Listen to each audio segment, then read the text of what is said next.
Alright guys, I'm going to show you how to make your own copper jewelry today using electro etching and a few extra steps. Let's get to it.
Alright, so been going for a little over an hour now. I've got this kind of gunky film of copper colored slime on top, which I'm assuming is just copper or something from the salts breaking down.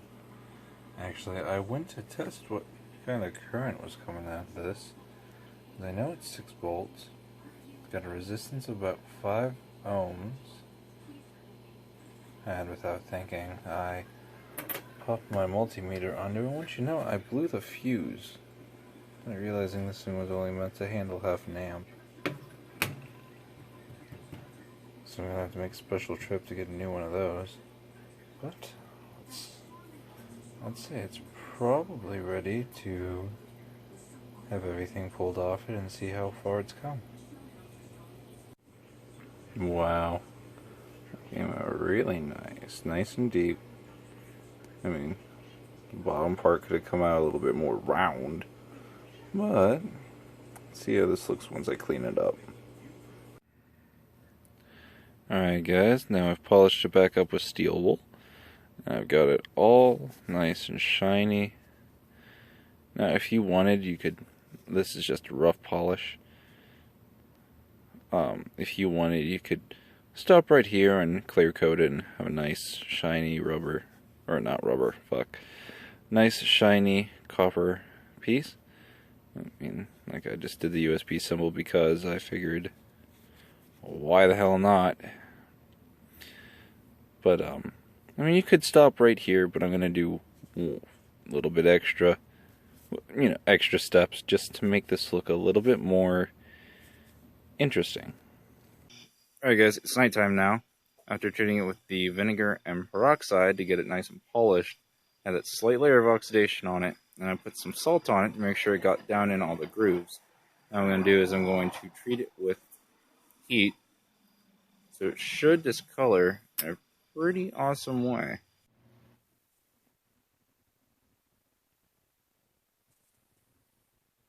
Alright guys, so I just took this outside, hit it with my blowtorch real quick. It got red hot, which was a little bit too hot for the colors I wanted, but still you can see we got this awesome blues and purples and greens. And I was shooting for just like blues and purples, but I really like this, so I just rinse it off with a little bit of water, hit it with a paper towel to get a little bit of the extra gunk off of it, and now I'm going to sand this with steel wool. And if you're wondering why the gloves, I've learned the hard way. Steel wool likes to poke you.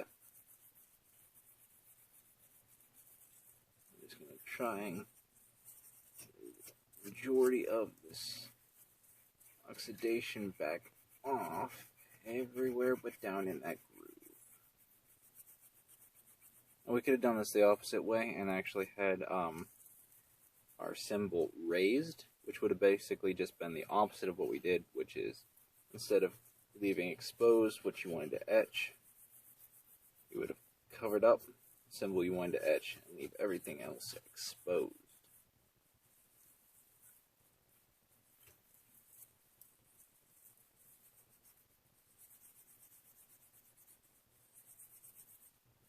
Either way, I quite like this. It takes a little bit of care, because it doesn't take much to take that oxidation back out of there.